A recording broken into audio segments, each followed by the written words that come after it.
Bible in a minute, 2 Samuel chapter 1. Have you ever watched those Dark Ages TV shows where everyone's a little too enthusiastic about beheading their neighbor and you're thinking, gee, thank goodness we have the Bible for some good old-fashioned peace? No? Yeah, me neither. This chapter is a brutal one. Saul is dead, Jonathan also dead. David is getting all this news from a random Amalekite scout who claims that he was the one that killed the king at Saul's own melodramatic request. Except that wasn't how the narrator just told us that it happened. Saul died by suicide, so either this character is lying or the prior chapter was deceiving us. Either way, David puts the messenger to death for killing one of those anointed and then begins to pluck the dirgiest dirge of lament, as one would expect of the psalmist. Now, two things. First is that David is assuming a pretty bold kingly role here in ordering this death. And then the second is David's consistent track record of not being an opponent of Saul. He is honoring Saul's name by this verdict, even with Saul constantly making attempts on David's life. Whatever the case, just count me as glad that the closest I ever get to a sword is in a jewel case next to some glass pipes and ninja stars in a pawn shop.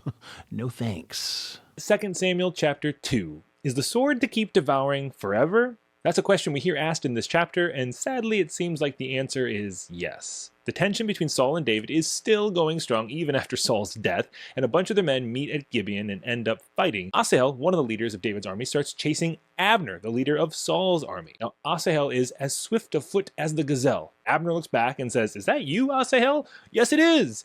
Go chase someone else." But Asahel won't stop chasing him, so Abner throws his spear backwards, so the blunt end hits Asahel instead of the pointy side. But Asahel is running so fast, I guess, that the butt of the spear goes right through him, killing him. And then, almost ironically, Abner talks to Joab, Asahel's brother, and says, "Is the sword to keep devouring forever?"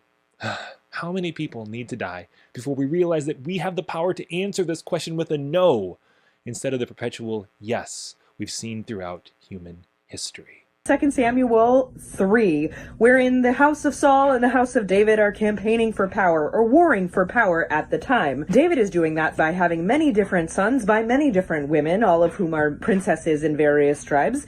And Saul is doing that through, it's not clear actually. However, he's causing strife within his own family by gifting a concubine to his son instead of his nephew. The nephew gets mad, has a little bit of a meltdown, and goes to instead smear Saul and campaign for David in this power of the time. Then he goes to tell David, "I've been doing all this campaigning for you." And David's like, "Great, cool, go ahead now." He go aheads now, and then gets murdered by Saul because, he switched sides. So, takeaways, let's pay attention to how we're campaigning, avoid sexual harassment and murder. And secondly, if you mourn really well the death of those who have double-crossed you, people might be more amenable to come to your side. Let's work on that. 2 Samuel chapter 4. House David and House Saul are still at war. One of Saul's sons, Ishbaal, is murdered by his own captains. They bring his severed head to David, expecting a reward. David says, "Remember that guy who told me Saul was dead? What happened? I killed him. That was his reward. How much more when you tell me you murdered a righteous man in his bed?" "Oh, burn on Saul. Your kid's more righteous than you are." To his credit, David doesn't rejoice at the deaths of his enemies. To his shame, he literally kills the messengers who bring such news. This is what the people wanted, what we say we want, a ruler over us. First there was Saul, but David will be one for the ages. His kingdom, like too many in this world, bathed in blood. They had to go to a lot of funerals before they got to a coronation. 2 Samuel chapter 5. David becomes king of Israel, Jerusalem becomes the capital, and the Philistines come looking for him. They spread themselves out in a valley, and David asks God, "Should I go up against the Philistines? Will you give them into my hand?" And God says, "Go on ahead, I'll give them into your hand." So then David defeats them right there. The Philistines come back again, and David again asks God, but this time God says, "Go round back by the trees, and when you hear them marching in those trees, that'll be your cue." And David does just as the Lord commands, and again he strikes down the Philistines. It would have been easy for David to move as he had moved in the past, and most recent past actually, with the Philistines. I mean, he just defeated them in battle. He knew what to do to win. Just rinse and repeat, right? But there's something to be said for following God. When David asked God again about this next battle, God's answer was different. The battle was still won, but not in the way that David had won it before. Oh God, even when we think we know what to do, may we lean not into our own understanding and experiences, but instead follow your will, your way, and your purpose. Amen. 2 Samuel chapter 6. Now, I'm pretty sure this chapter inspired at least 2 movies. David and his gang are with the Ark of the Covenant, and as they're going over the threshing floor, one of the guys reaches out to steady it so it doesn't get jostled or tumble off when they go over some bumps. Only you're not supposed to touch the Ark of the Covenant. And when you do, well, you've seen Indiana Jones and the Raiders of the Lost Ark, right? Now, the second movie inspired by this chapter comes from David. This is a really big day, and David is celebrating, so he strips down to his underwear, and he's dancing in front of the Ark, and I'm pretty sure he looks a lot like this. Only one of David's wives, Michal, sees this, and she is not too into it. She comes up to him and says how the king of Israel honored himself today, uncovering himself today before the eyes of his servants' maids, as any vulgar fellow might shamelessly uncover himself. David says, I'll become even more undignified than this. Some may call it foolishness, but I was dancing before the Lord. So what exactly can we learn from a chapter like this? If you ever find the Ark of the Covenant, don't touch it. But it is okay to strip down to your underwear and dance in front of it. 2 Samuel chapter 7. David wants to build a house for the Ark of the Covenant because it has been sitting in a tent for a long time, and David thinks this is just a really wonderful thing to give to God. But God doesn't want this gift. Through the prophet Nathan, God tells David, no thank you. I assigned you for something. You are supposed to begin the dynasty of leadership over Israel. I've been fighting enemies for you. You stay in your lane. I have other people who are going to build the temple, namely your son Solomon. So, no, David, no thank you. Do not build me a house. When you give someone a gift and they don't want it, it's not consensual. Is it really a gift? 2 Samuel chapter 8. So David reigned over all Israel, and David administered justice and equity to all his people. Emphasis on his people, because this chapter tells the story of all those other people that he killed. He starts by finishing off the Philistines, and then he goes to defeat the Moabites, and he makes them all lie down on the ground so he can measure them, and he kills all the tall people. Ugh. Then he takes out King Hadad, and when the Arameans come to help King Hadad, he kills 22,000 of them and makes the rest of them become his servants, which sounds a whole lot like something else. And if that wasn't enough, he kills 18,000 Edomites and sets up garrisons all throughout Edom. Now it seems that one thing kings and kingdoms and empires all have in common throughout history is their proclivity to conquer and colonize. But hey, I'm sure he was doing it all for humanitarian reasons and to spread democracy or something like that, right? 2 Samuel chapter 9. If your favorite part of Jesus' message is loving your enemy, then you're going to love this chapter. David is settling into the throne after winning the war against Saul. Of course, is heartbroken that Jonathan is dead. He's also not thrilled that he really had to fight at all. So he asks if there's any other family members left from Saul's line. And there is. One of Jonathan's sons is still alive. Now, my favorite debate that comes out of this chapter is why it's mentioned that Jonathan's son has crippled feet. It's possible that the maid quickly took the child away when the battle started and hurt the child in some way, and that is a substantial thing to mention. It could also be that David only showed the child favor because he wasn't a threat. That might lessen the loving your enemy a little bit, but it's a good thing to note. Why did David show favor? Was it because he loved Jonathan? Was it because this child wasn't a threat?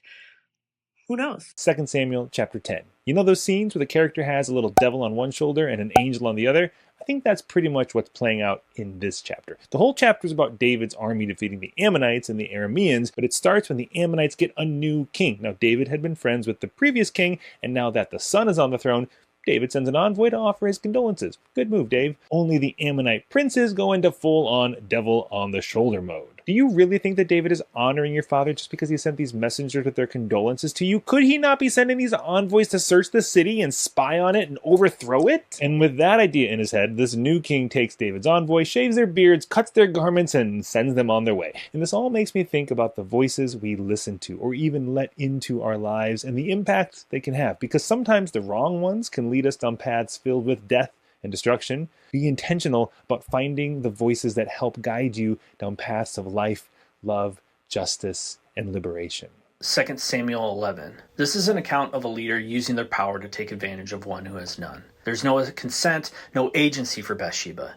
King David took her, the text tells us. Although the concept of rape did not exist then, make no mistake, this is what it was. Bathsheba discovers she is pregnant due to this assault and tells David. David then uses his power to attempt to cover his tracks in an almost Game of Thrones-ian manner. First by bringing her husband Uriah home from war to sleep with her, failing at that, then sending him back, telling his generals to put him in a position where the only outcome would be certain death. And that was successful. David then claims Bathsheba as one of his wives and raises the child as his son. If you're tempted to sugarcoat this passage, don't. For when we do, we continue the cycle of empowering and justifying those with influence to not be held accountable and perform theological gymnastics in an attempt to right horrific wrongs. Actions have consequences, impact matters more than intent, and passages like these challenge us, and they should. 2 Samuel chapter 12. This chapter is all about David, but I can't stop thinking about it from Bathsheba's point of view.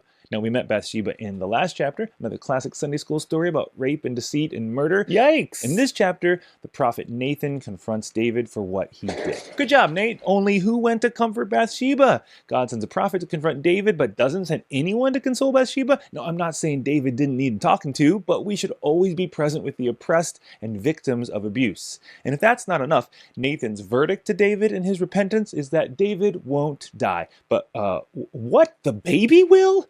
I know that David is the constant center around which all the stories of this book revolve, but he is not the only character. And just like we tend to do in our world today, we center the story on the powerful and privileged at the expense of the marginalized and oppressed. 2 Samuel chapter 13. The story is by Amnon and his half-sister Tamar, and how Amnon was so obsessed with her that he ended up horribly violating her, which led to his death and began an eventual Game of Thrones with David's kingdom.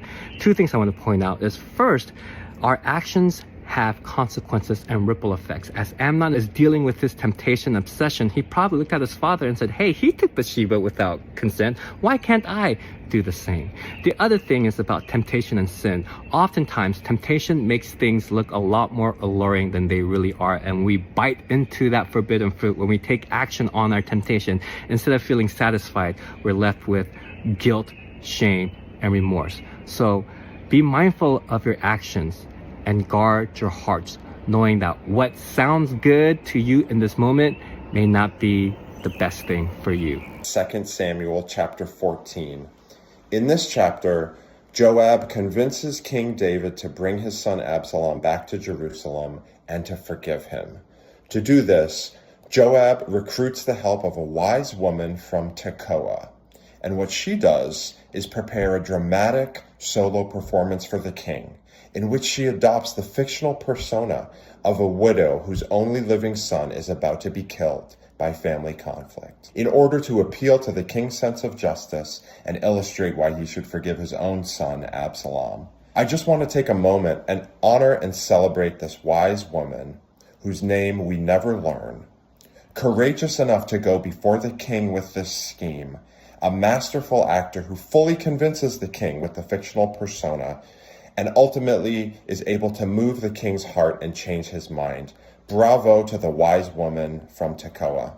2 Samuel, the 15th chapter. Intergenerational trauma is the transmission of trauma or its legacy from one generation to subsequent generations. The term was likely unknown in ancient Israel. However, in 2 Samuel 15, evidences of it seem everywhere. People seem paralyzed by the redundancy of wars, the persistent stench of death, rapes, and forced migration. As the curtain rises, this time in the foreground is David's son, Absalom, plotting to take the throne from his father. In the background is Amnon, whose rape of Tamar has set today's action in motion. As we enter this scene, the plot thickens. The question is, how can we heal intergenerational trauma?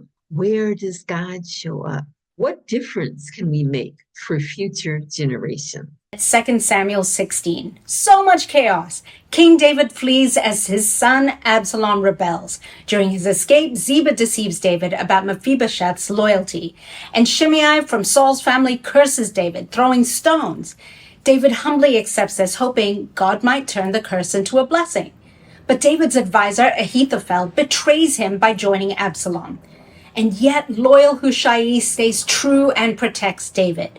Now, this chapter shows how violence perpetuates itself.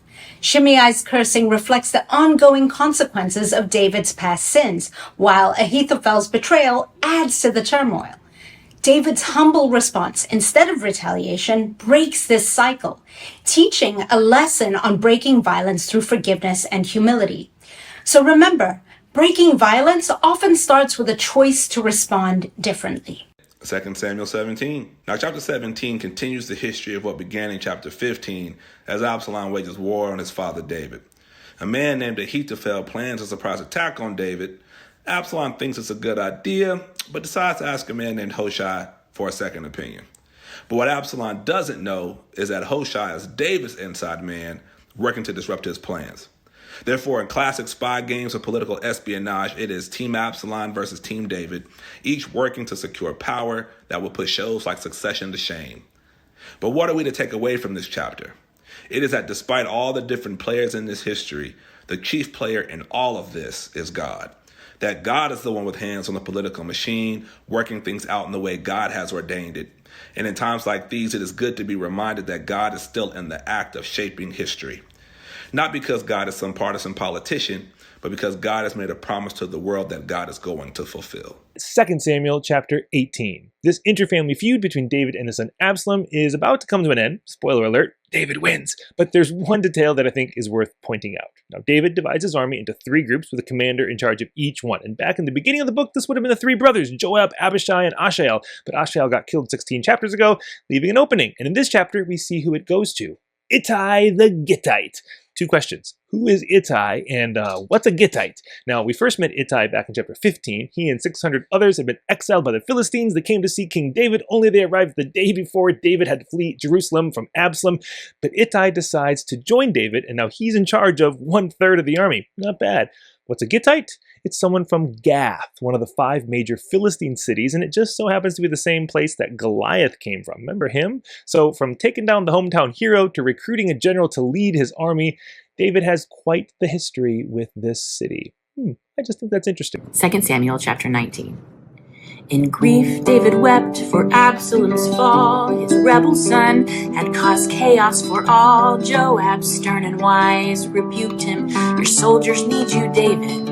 Be near them. They invited him back to Jerusalem's gate, where grace flowed freely, erasing old hate. Shimei, once a foe, sought mercy's embrace, forgiven by David, a sign of God's grace. Mephibosheth, loyal despite his plight, met the king unkempt yet shining and bright. Barzillai, old and wise, knew the way, his kindness remembered though he chose to stay. Tension brewed between Judah and the north, a conflict that hinted at future discord. This chapter, a turning point, proving profound reconciliation on Jerusalem's ground. 2 Samuel chapter 20. Now, a scoundrel named Sheba, son of Berchi, a Benjaminite, happened to be there. Okay, Sheba the scoundrel is convincing Israel, basically everyone except the tribe of Judah, to follow him instead of David. So David sends Amasa to go stop him, but Amasa takes too long, so Joab steps in, taking over the chase, only after stabbing Amasa and leaving him for dead. Oh, totally rated PG-13. And then Joab chases Sheba, the scoundrel, catching him as he's hiding away behind the city walls. Now, Joab and his forces are ready to break down the walls when a wise woman from the city intervenes, saying she'll hand over Sheba if they stop attacking the city. So the unnamed woman shares the plan with the city. They cut off Sheba's head and throw it out to Joab. Okay, this chapter is totally rated R. This is literally Game of Thrones, though we won't see any dragons until we get to the books of Job, Psalms, and Isaiah. But don't let all the blood and violence distract you from these unnamed women that we consistently see who tend to be the prophetic voices of reason and justice in these chaotic and unjust narratives. 2 Samuel chapter 21. David is king, and there has been famine in the land for years. David confronts God about this, and God said there's blood guilt on Saul and his house for trying to wipe out the Gibeonites, a people Israel promised to spare. So David goes to the Gibeonites and asks how to make it right, and they request the 7 sons of the one who tried to destroy them. King David agrees, and the Gibeonites take the 7 sons on top of the mountain and impale them. One of Saul's granddaughters spends days protecting the bodies from birds and animals, and when King David hears about this, he requests that the bodies, along with Saul's, be buried properly. After this, the famine ends. The second half of the chapter recounts the Philistines at war with Israel. King David tries to fight, but when he is almost killed, his men send him home. The battles continue, and the Israelites defeat many giants, including one with 6 fingers on each hand and 6 toes on each foot. This passage has me wondering, is God still in the business of punishing people, or are there sacrifices that we must make to reconcile past wrongdoings? 2 Samuel 22. God is a fire-breathing dragon. God is a griffin. The earth is flat. All these things and more can be found in 2 Samuel 22.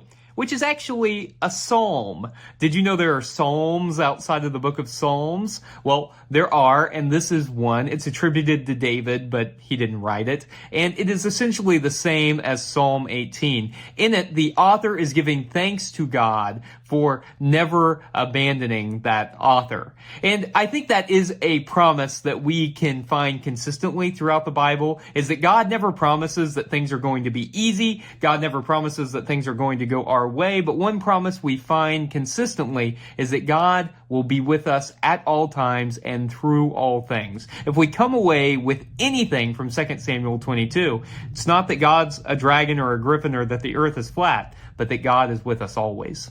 2 Samuel 23. Here begins the last words of King David. Well, one of about 10 different accounts of the last words of King David. The first few verses recount David's fabulous life as just an awesome ruler. Yeah, there's a little bit of editing going on here, but that's okay. This is a final soliloquy fit for a king. The text then shifts to an oddly detailed account of some of David's glorious battle victories and the 30-some warriors who fought alongside him. One guy struck down Philistines until his arm grew weary. Another defended a plot of ground full of lentils. One warrior killed 300 men, and another killed a lion in the snow, and then killed a very handsome Egyptian man. Yes, it's a different time, place, culture, and context, but these are the things that were important to David, or at least important to the people who wrote down these stories in order to preserve his memory. And this is an invitation to wonder. How do you want to be remembered? 2 Samuel chapter 24. Here we are at the end of this book, which is a part of a larger collection of stories.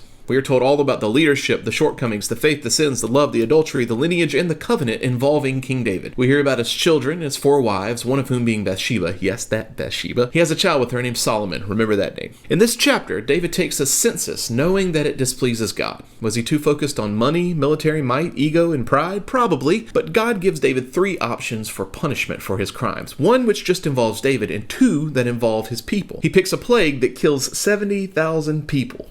David pleads, "These people are innocent," and the plague stops after 1 day. He builds an altar that will later be the same site of Solomon's temple altar. The understanding then was that every plague or natural disaster was the fault of humans.